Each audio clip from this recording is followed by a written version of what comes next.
Hi dear students, నేను మ్యారస్ Reddy sir. ఈ వీడియోలో కానిస్టేబుల్ డిఎస్సి రాసిన విద్యార్థులు ప్రధానంగా ఎందుకు ఫెయిల్ అయ్యారు. సో కొంతమంది సక్సెస్ అవుతారు, అది మనందరికీ తెలిసిందే. దీనిలో 3 భాగాలుగా నేను చెప్తున్నాను. ఒకటోది ఏంటంటే ఫెయిల్ అవ్వడానికి నీలో ప్రధాన కారణాలు ఏంటి, ఎందుకంటే ఆ కారణాలు తెలుసుకుంటే తదుపరి నువ్వు సక్సెస్ కావచ్చు. 2, అంత ఎక్కువ కట్ ఆఫ్లు ఈ ఎగ్జామ్స్లో ఎలా వస్తున్నాయి, ఎందుకు ఎంత పెద్ద కట్ ఆఫ్లు జరిగాయి, ఏమైనా జరిగిందా. 3, ఇంకా నువ్వు చదవడం వృధానా.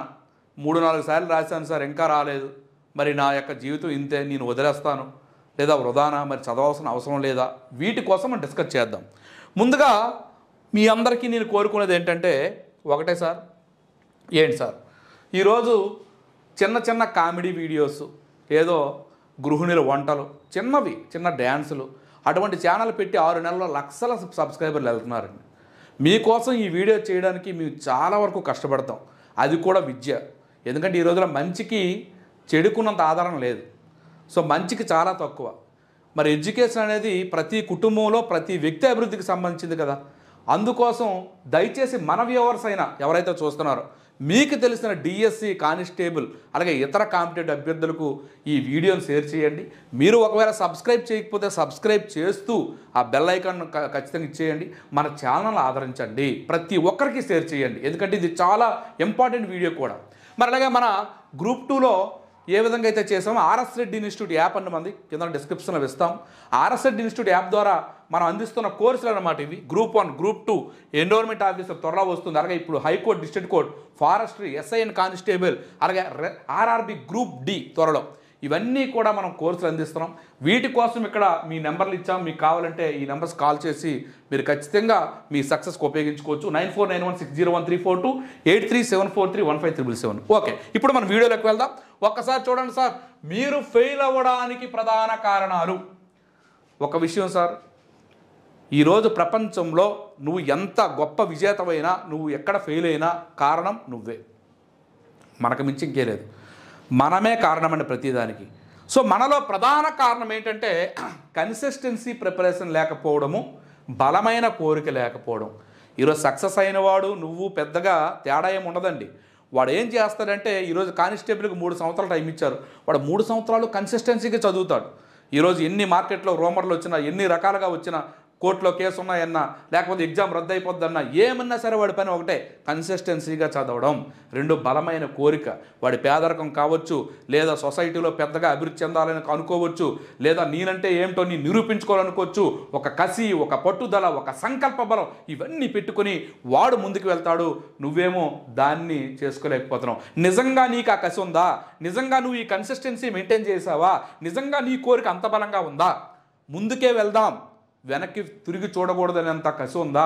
అర్జునుడు గురి చూసి కొట్టిన బాణంలో పక్షి కన్ను మాత్రమే కనిపించింది కదా, అలా నీ లక్ష్యం మాత్రమే కనిపించిందా? లేదా 100 దారులు ఎతుకుతున్నావా? ఈ ఉద్యోగం రాకపోతే నాకేమి, నేను వేరే పని చేసుకుంటాను, ఈ ఉద్యోగం రాకపోతే నాకేమి, మా నాన్న భూమి సంపాదించాడు, ఎలా నువ్వు ఉన్నావా? ఒక్కసారి ఆలోచించుకో.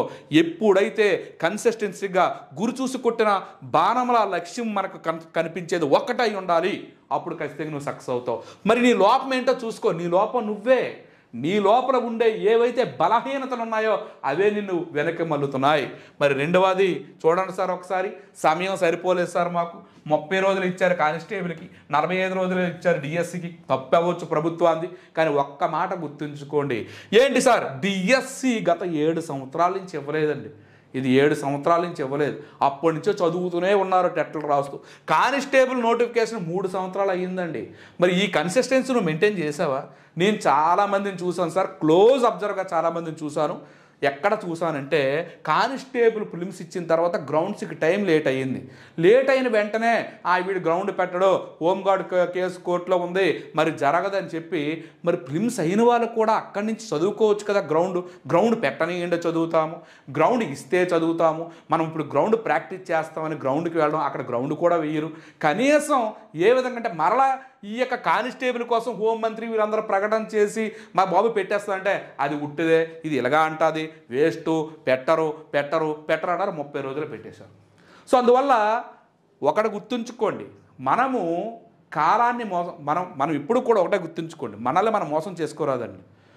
దేన్ని కూడా మనము పూర్తి స్థాయిలో ఇది నెగిటివ్ అనే విధంగా మనం ఉండకూడదు. చాలామంది ఏం చేస్తారంటే నెగిటివ్ సెన్స్లో ఉంటారు. సో ఫస్ట్ ఆఫ్ ఆల్ ఏంటంటే ఈ కానిస్టేబుల్ డిఎస్సి ఉంది. డిఎస్సిలో నవంబర్లో ఈ యొక్క ఎస్సీ ఎస్టీ సబ్ ప్లాన్ పైన మిశ్రా కమిటీ వేశారు. అప్పుడు ఈ కమిటీ ఇలాగే మరి ఈ రిపోర్టు చాలా టైం పడుతుంది, మరి మొదటి సంతకం అన్నారు కానీ ఇవ్వరు, మరి ఈ కమిటీ అయిపోయినాయని ఊర్లు వెళ్ళిపోయిన ఉంటారు, అసలు సదనమైన ఉంటారు. అసలు ఇలా కాలయాపన నువ్వు చేసావా లేదా నిన్ను నువ్వు ఒక్కసారి ప్రశ్నించుకో. నీ లోపల నువ్వు ఒకసారి ప్రశ్నించుకో. ఎంత కాలయాపన చేశారంటే చదివేవారు కాదు, అస్సలు చదవకుండా ఈ యొక్క ఏదైతే నెగిటివ్ సెన్స్ ఉంటుందో, ఏదైతే కోర్టు కేసులు, ఏదైతే ఈ కమిటీలు, వీటి కోసం మాట్లాడుకోవడం తప్ప మనం 100% చదివేశాం, ఎగ్జామ్ ఇప్పుడు పెట్టినా సరే మనం 200కి 150 మార్కులు తెచ్చేసుకుంటాం అనే విధంగా ఎవరైనా ఉన్నారా? అలా ఎవరూ ఉండరు. అది నువ్వు సరిచేసుకో, ఖచ్చితంగా అవుతావు. 3 చదివే విధానం. చాలామంది చదువుతారు సార్, పుస్తకాలు ముందు పెడతారు, చదివే విధానం ప్రాపర్గా ఉండదు. హెబ్బింగ్హాస్ చెప్పిన శృతి సిద్ధాంతాల ప్రకారం చదవాలి. నువ్వు ఎంత చదివావు అనేది కాదు, నువ్వు ఎంత నీ మైండ్లో ఉంది, ఎగ్జామ్లో ఏ బిట్ ఇచ్చినా చేసే విధంగా చదవాలి, గుర్తుంచుకోగాలి. RRR read revision recall, read revision recall. So మనం ఏం చేస్తామంటే ఏదో వారల్గా చెప్పిస్తుంటాం. సో దానికి సంబంధించిన ఒక ఎలా చదవాలనేది కూడా మన యాప్లో ఉంది, చూడండి. సో ప్రిపరేషన్ సరిగా ఉండాలి. నువ్వు ఎంత ఎక్కువ పుస్తకాలు చదివేది కాదు, మార్కెట్లో వచ్చిన ప్రతి పుస్తకం చదువుకొని అక్కడ లైబ్రరీలో పేరు చేసి ఏది పడితే చదివేసి అక్కడ పక్కన పడేసి అసలు రివిజన్ లేకుండా, రీకాల్ చేయకుండా, ఒక కాంపిటేటివ్ ఓరియంటేషన్లో ఉద్యోగం రావడానికి ఎలా చదవాలో ఆ చదవడం అయితే లేదు. 80% స్టూడెంట్ చేస్తున్న తప్పండి. మన యాప్ ఫాలో అయితే ఖచ్చితంగా నేను ఇది ఖచ్చితంగా అందిస్తాను. చదివే విధానం నువ్వు ఎంత చదివేది కదా, అందరూ అవే పుస్తకాలు చదువుతారు కదా, అందరికి అదే సమయం కదా. మరి కొంతమందికి ఎందుకు ఉద్యోగం వస్తుంది, నీకెందుకు రాలేదు? సమయం ఎంత సమయం ఉంది, ఎందుకు రాలేదు? పేపర్ పని కష్టంగా ఉందా, ఈజీగా ఉంది, ఎందుకు రాలేదు? తెలిసినవి తప్పులు చేసావు, ఎందుకు తప్పులు చేసావు? చదివే విధానం సరిగా లేకపోతేనే తెలిసినవి తప్పు చేస్తావు. నెక్స్ట్ ఇంకో విషయం, ఒక రోజులో నువ్వు ఎంత సమయం చదువుతున్నావు? సార్ నేను 4 సంవత్సరాలు అవుతుంది సార్, విజయనగరం వచ్చాను, రీడింగ్ రూమ్కి డబ్బులు కడుతున్నాను సార్, నేను ఏసీ అయితే నాకు బెస్ట్ అని 900 కడుతున్నాను సార్, సో హ్యాపీగా చదువుతున్నాను సార్, 4 గంటలకు వెళ్ళిపోతాను సార్, రాత్రి 11 వరకు అక్కడే ఉంటాను సార్. వాడు అవకాశం ఇస్తే అక్కడే బకెట్ మగ్గు పట్టుకుని, ఆంధ్ర యూనివర్సిటీలు అలాగే ఉంటారట, అక్కడే పడుకుని పోతాను సార్ ఇలా కుర్చీ మీద. ఎవడకు కావాలండి? నువ్వు ఎన్ని గంటలు అవుట్పుట్లో చదువుతావు అనేది ఇంపార్టెంట్ కదా. నువ్వు చదివింది స్వాంగీకరణం అంటారు సైన్స్లో. నువ్వు తిన్నది ఎంత ఒంటికి పడుతుందని ఇంపార్టెంట్. ఎంత ఎక్కువ తిన్నావంది కాదు కదా, ఎంత ఎక్కువసేపు ఉన్నావంది కాదు కదా. 15 గంటలు నువ్వు కుర్చీ ముందు కూర్చుంటే నిజంగా నువ్వు చదివింది 6 గంటలైనా ఉంటుందా? ఒకరోజు ఉదయం 4 లేచిపోయాను, రాత్రి 11 వరకు నేను ఉన్నాను అంటారు. ఉన్నావు, రూమ్ తీసుకుని ఉన్నావు, రీడింగ్ రూమ్ జాయిన్ అయ్యావు, భోజనం చేస్తున్నావు, 6 గంటల కంటే ఎక్కువ చదువుతున్నావా? నువ్వు ఒకసారి గుర్తించుకో.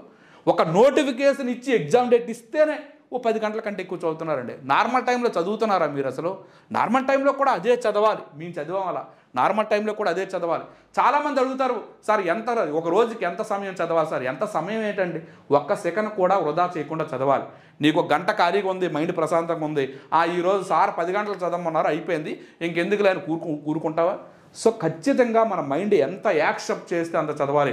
1 సెకండ్ కూడా వృధా కాకుండా చదవాలి. రెండోది, చదివింది ఎంత పర్ఫెక్ట్గా చదువుతున్నావు? మరి ఈ చదివినప్పుడే నీకు తెలిసిందే, టీకి వెళ్తే మొత్తం ఇక్కడ చూస్తాను నేను చాలా వరకు రీడింగ్ రూమ్లో మొత్తం చుట్టూ తిరిగేస్తారు. వాకింగ్ అంటారు, ఉదయం వాకింగ్, మధ్యాహ్నం వాకింగ్, ఇంకా సాయంత్రం వాకింగ్, తిరుగుతూ వస్తారు. అక్కడ స్టార్ట్ చేసరికి ప్రతి సెషన్లో 2 గంటలు పోతుంది. ఓకే, టీ టైం టీ కొట్లకు వెళ్తుంటారు, గంటలు. నువ్వు టీ తాగడానికి వెళ్తే 10 నిమిషాలు అయ్యా, అక్కడ 1 గంటన్నర కూర్చోండి. రే మనోడు వస్తాడరా, రే మా బామ్మది వస్తాడరా, మావాడు వస్తాడరా, డిస్కస్ చేద్దాం. మరి మ్యాచ్ ఏటైందిరా, క్రికెట్ మ్యాచ్ ఏటైందిరా, ఇంకేటైందిరా, ఇవన్నీ కూడా. సో ఇవన్నీ తగ్గించుకోవాలి.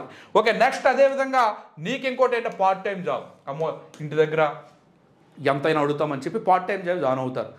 పార్ట్ టైం జాబ్ జాయిన్ అయిన వాళ్ళు, పార్ట్ టైం అంటే ఏంటి? నీ పాకెట్ మనీ వరకు. నేను కూడా పేపర్లు వేశాను, హోమ్ ట్యూషన్ చెప్పాను, ఎన్నో చేసామండి. అది ఎంతవరకు, ఎంత టైము? 3 గంటల రోజుకి నువ్వు పార్ట్ టైం పెట్టుకోను అనుకో, 2,000 రూపాయలు వచ్చింది అనుకో, నీ మెయింటెనెన్స్ లేదు, ఒక 3 రోజులు వచ్చింది, 3,000 వచ్చింది అనుకో, 3 గంటలు. అదే నీ పార్ట్ టైం జాబ్గా ఉండాలి. మన వాళ్ళు ఏం చేస్తున్నారంటే పార్ట్ టైం జాబ్ ఆ దాన్ని మెయిన్ జాబ్గా ఫీల్ అయ్యి పార్ట్ టైం జాబ్ చేస్తున్నాం కదా, నోటిఫికేషన్ వచ్చే టైంకి డబ్బులు కూడా పెట్టిన అప్పుడు చదువుదాం అని చెప్పి ఎక్కువగా నేను చూస్తున్నాను సార్. ఈ పార్ట్ టైం జాబ్లోకి వెళ్ళేసరికి చాలామంది క్యాటరింగ్లకు కూడా చాలామంది వెళ్తుంటారు. ఆ క్యాటరింగ్కి వెళ్ళడం, అక్కడ మంచి ఫుడ్ ఇస్తారని. మరి అదేవిధంగా రిమైనింగ్ చూసుకున్నట్టయితే ఎన్నో రకాల పార్ట్ టైం జాబ్కి వెళ్తారు. అయితే ఒకటండి, దీనిని వ్యతిరేకించను, ఇది నాకు తెలుసు. కానీ నువ్వు ఏదైతే 3 గంటలు అన్నావో ఆ 3 గంటల జాబ్ తప్ప మిగతా టైం ఖచ్చితంగా టైం వేస్ట్ చేయకుండా చదవాలి. అంతే తప్ప ఇది పార్ట్ టైం జాబ్ అని చెప్పేసి కంప్లీట్గా నువ్వు దీనిలోనే ఉండిపోతే నీకు ఎలా అవుతుంది? సో ఇవి కూడా కొంతవరకు తగ్గించండి. ఒక రోజులో 5 గంటల వరకు నువ్వు బయట ఎంత చేసినా పర్వాలేదు. నెక్స్ట్ తాత్కాలిక ఆనందాలు ఇంకేం లేదు సార్. మిశ్రా కమిటీ రిపోర్ట్ వచ్చింది, అది ఎప్పుడుకి వస్తుందో, మన ఊరు పోదాం, హ్యాపీగా ఊరు వెళ్తావు, ఇంకా బ్యాచ్లు తయారు చేస్తావు, వినాయక చవితి వచ్చేస్తుంది, ఊరు పారిపోతావు, ఏంటి మీ ఫ్రెండ్ చెల్లి పెళ్ళి 10 రోజులు వెళ్తావు, సినిమాలు షికార్లు, ఒకటా కాదు 2 కాదు. ఈ 3 సంవత్సరాల్లో కానిస్టేబుల్ ఫెయిల్ అయిన విద్యార్థి ఒక్కసారి మీరు చూడండి ఎన్ని రకాల తాత్కాలిక ఆనందాలు.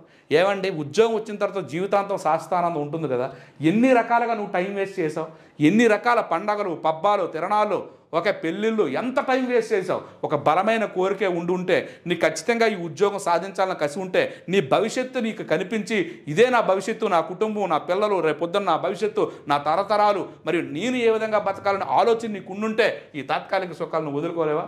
వదలవు. ఊరు వెళ్ళావంటే 10 రోజులు రావు. ఖచ్చితంగా ఏదో కారణాలు చెప్తావు, ఏదో కారణాలు, ఫ్రెండ్స్ పెళ్ళి ఉన్నాయి, మా ఫ్రెండ్ వాళ్ళ తమ్ముడి పెళ్ళి ఉంది, నా లవర్ పెళ్ళి ఉంది, ఇవన్నీ చేసుకుని వస్తావు. నెక్స్ట్ అదేవిధంగా మెయిన్ ఆపోజిట్ అట్రాక్షన్, ఇది ఒకటండి. అందరినీ నేను చెప్పనండి, కసి మీద చదువుతున్న వాళ్ళు కూడా పాపం ఆపోజిట్ అట్రాక్షన్ ఏమీ లేదు. ఇప్పుడు రీడింగ్ రూముల్లో వాస్తవంగా అంటున్నాను, ఎవరిని నేను ఒప్పించను. అమ్మాయి అబ్బాయి పక్క క్యాబిన్లే తీసుకుంటున్నారు, కంబైన్ స్టడీస్ చేస్తున్నారు. అది ఎంతవరకు అట్రాక్షన్? ఇక్కడ కూడా మేము చూస్తాం, కోట బ్యాక్ సైడ్ అందరూ కలిపి ఒక అబ్బాయి 2 అబ్బాయిలు ఉంటారు, చుట్టూరు అమ్మాయిలు ఉంటారు, ఈ భోజనాలు చేసుకున్నట్టు డిస్కషన్ చేస్తారు. ఏమంటే కంబైన్ స్టడీస్. సార్ వాస్తవంగా చెప్తున్నాను, మీకు ఈరోజు ఆన్లైన్ స్పెషలిటీస్ ఉన్నాయి, అన్నీ ఉన్నాయి, డౌట్స్ క్లారిఫికేషన్స్ ఉన్నాయి, ఏం అవసరం లేదు సార్, ఇండివిజువల్గానే చదవండి. సో ఈ కంబైన్డ్ స్టడీస్లో ఏదో ఒక కారణంతో నువ్వు డైవర్ట్ అవ్వచ్చు, నీ మైండ్ పొల్యూట్ అవ్వచ్చు. పర్ఫెక్ట్గా ఉంటే ఓకే, కానీ విశ్వామిత్రుడు లాంటి వాడికే లేదండి. సో ఆలోచించండి, ఇటువంటి అట్రాక్షన్లకు పోవద్దు. జీవితంలో నువ్వు చదవడానికి వచ్చావా, దేనికి వచ్చావు అసలు అనేదాన్ని గుర్తుంచుకో. నువ్వు దేనికి వచ్చావు ఇక్కడికి, ఇంత కష్టపడి నువ్వు దేనికోసం ఇక్కడికి వచ్చి ఏం చేస్తున్నావు అనేదాన్ని గుర్తుంచుకో. ఎట్టి పరిస్థితుల్లో ఆపోజిట్ సెక్స్ అనేది వద్దు, కంబైన్డ్ స్టడీస్ ఏం వద్దు. Okay sir. నెక్స్ట్, ఎక్కువ కటాఫ్లు ఉన్నాయి సార్. ఏంటి సార్ ఎక్కువ కటాఫ్లు ఉన్నాయి, ఏం జరిగిపోతుంది? ఏమీ జరిగిపోలేదు నాయన. ఒక్కసారి చూడు, కానిస్టేబుల్కి టైం 3 సంవత్సరాలు, డిఎస్సికి 7 సంవత్సరాలు. రావండి మార్కులు. 1. 2 స్పెషలిటీస్. సార్ మేము చదువుకునేటప్పుడు రీడింగ్ రూమ్ తెలియదు సార్, గురజాడ లైబ్రరీ అదే నాకు తెలుసు, అక్కడ లైన్ కాసేవారు అందరూ కూడా. ఈరోజు ఏసీ రీడింగ్ హాల్స్, ఉదయం 4 గంటల నుంచి రాత్రి 11 వరకు కూడా ఎన్ని రకాల స్పెషలిటీస్ అంటే అసలు రీడింగ్ రూమ్ కూడా చాలా బాగుంటుంది. నాకు తెలుసు, నేను గ్రూప్ 1 ప్రిపరేషన్లో అసలు వెళ్ళాను, చాలా అద్భుతం. ఎందుకంటే మనమంతా మనం చదువుకోవాలంటే ఏ డిస్టర్బెన్స్ ఉండదు. రూమ్ అనుకోండి, 4 ఫ్రెండ్స్ ఉంటారు, సినిమాకి వెళ్దాం రారా, లేకపోతే ఇంకోటి పడుకుంటాడు, ఇంకోటి చేస్తారు అని. కానీ అలా కాదు కదా. సో ఖచ్చితంగా రీడింగ్ హాల్స్ అవేర్నెస్ పెరిగిందండి, చదివే ఒక వాతావరణం పెరిగింది. మామూలుగా చదవడం లేదు, ప్రతి ఒక్కరు కూడా బేభత్సంగా చదువుతున్నారు, ఒకరిని చూసి ఒకరు. కానిస్టేబుల్ ఎగ్జామ్స్ కన్నా మార్కులు వచ్చాయంటే సివిల్స్ వాళ్ళు కొట్టేస్తారు, అంత సామర్థ్యం, అంత పోటీగా చదువుతున్నారు. 2 ఆన్లైన్ యాప్స్. ఎన్ని రకాల, మన యాపే తీసుకుందాం సార్, ఎన్ని రకాల టెస్టులు పెడతాం, ఎన్ని రకాల గ్రాండ్ టెస్టులు పెడతాం, ఎన్ని రకాల ఎంత టీంతో వర్క్ చేస్తున్నాం. ఇటువంటి ఎన్నో నార్త్ ఇండియా కానివ్వండి, సౌత్ ఇండియా కానివ్వండి, మంచి ఫ్యాకల్టీస్తో క్లాసులు, యాప్లు అన్నీ పెరిగాయి, సోర్సెస్ పెరిగాయి, మెటీరియల్, అద్భుతమైన మెటీరియల్. నువ్వు చదువుకోవాలి కానీ అద్భుతమైన మెటీరియల్ మార్కెట్లో ఉందండి. ఎందుకు కట్ ఆఫ్లు పెరగవు? ప్రతిదీ నీ యొక్క ముందుకు వస్తుంది, నువ్వు చదవడమే. అరటిపండు ఒలిచి నోట్లు పెట్టినట్టు నీకు పెడుతున్నారు అందరూ కూడా, నువ్వు చదవడం మాత్రమే చేయాలి. అది చదివి ఎన్నో టెస్టులు ప్రాక్టీస్ చేస్తున్నారు కనుక ఈ కట్ ఆఫ్లు వస్తాయి, ఇంకా పెరుగుతాయి. సో ఇంకా పెరిగే ముందే మీరు మీ జీవితంలో స్థిరపడడానికి చూసుకోండి. నెక్స్ట్, మరి అదేవిధంగా ఫైనల్గా మనం చూస్తే చదవడం వృధానా సార్, నా పరిస్థితి నేను ఫెయిల్ అయిపోతున్నాను. 1 సారో 2 సార్లు 3 సార్లు 5 సార్లు నువ్వు ఫెయిల్ అయ్యావు, నువ్వు జస్ట్ ఫెయిల్ మాత్రమే అయ్యావు. ప్రిలిమ్స్ పాస్ అయ్యావంటే, టెట్లు పాస్ అయ్యావంటే నీలో సామర్థ్యం ఉంది. సో ఒకటే గుర్తుంచుకోండి, నీ లోపాలు నువ్వు సరిచేసుకొని కన్సిస్టెన్సీ ప్రిపరేషన్ చేస్తే ఎట్టి పరిస్థితిలో కూడా నువ్వు నెక్స్ట్ ఆపాల్సిన పని లేదు. కానీ కానిస్టేబుల్ డిఎస్సీలు అనేవి ఖచ్చితంగా ఎలక్షన్ ముందే ఉంటాయి కనుక ఈలోగా వచ్చిన నోటిఫికేషన్లు మీరు ప్రిపరేషన్ చేయండి. గ్రూప్ 2 వస్తుంది, ఎండోమెంట్ వస్తుంది, ఏపీపీఎస్ చాలా పోస్టులు వస్తాయి. ఈవెన్ ఐపీఎస్ ఆర్టీసీ కూడా నోటిఫికేషన్ రెడీగా ఉంది. మీకు దగ్గరలో ఆర్ఆర్బీ ఎగ్జామ్ ఉంది. ఇవన్నీ చదవండి, ఏదో ఒకదాన్ని చదవండి. అంతా ఇప్పుడు ఒకటే, ఎందుకంటే అన్ని అకాడమీ బేస్లోనే ఫాలో అవుతున్నారు కనుక ప్రిపరేషన్ స్టార్ట్ చేయండి. ఎందుకంటే డిఎస్సీ కానిస్టేబుల్ ఎలాగా కూడా మనకి తెలిసిందే ముందు పెట్టారంటే మళ్ళీ ఖచ్చితంగా ఎలక్షన్ ముందులోనే ఉంటాయి. సో ఈ 2 సంవత్సరాల్లో ఖచ్చితంగా ఇప్పటి నుంచి మీరు ప్రిపరేషన్ చేసుకునే విధంగా వెళ్ళండి. సో చదవడం వృధా అయితే కాదు. జస్ట్ నువ్వు ఫెయిల్ అయ్యావు, నీ లోపాలు తెలుసుకొని, నీ సామర్థ్యం ఏంటో నువ్వు తెలుసుకొని నువ్వు ముందుకు వెళ్తే ఏమీ కాదు. సో ఇప్పుడు నీకంటే బాగా చదివిన వారు నీ ముందున్నారు. ఇప్పుడు నువ్వు మరింత పోటీతో మరింత కసితో చదివితే వాళ్ళ తర్వాత నువ్వు ఉంటావు. అదే కానీ ఇప్పుడు నువ్వు విశ్రమించావా, నువ్వు ఏకంగా కాంపిటీషన్ పరిధించి పోతావు, జీవితాంతం బాధపడతావు. అయ్యో అప్పుడు నేను ఆపేయకుండా చదివి ఉంటే నెక్స్ట్ నోటిఫికేషన్లో నేను వచ్చేవాడిని, కానిస్టేబుల్ అయ్యేవాడినేమో, లేదా గ్రూప్ 2 అయ్యేవాడినేమో, డిఎస్సీ కొట్టేనేమో, నేను అనవసరంగా ఆపేసానని బాధపడకు. సో నీ పాజిటివ్ యాటిట్యూడ్ నువ్వు చూసుకో. కన్సిస్టెన్సీ ప్రిపరేషన్ చేసి ఎక్కడి నుంచి నేను చదువుతాను, ఇవన్నీ వదిలే చదువుతాను, నేను ఖచ్చితంగా సాధించగలను అనే నమ్మకం ఉంటే ఈరోజే క్లాసులు స్టార్ట్ చేయి, ప్రిపరేషన్ స్టార్ట్ చేయి, ఖచ్చితంగా సక్సెస్ అవుతావు. Okay, thank you. మరి ఈ వీడియో మీకు బాగా నచ్చినట్టయితే ప్రతి ఒక్కరికి షేర్ చేయండి. ఇట్లు మీ R S Reddy sir. Thank you.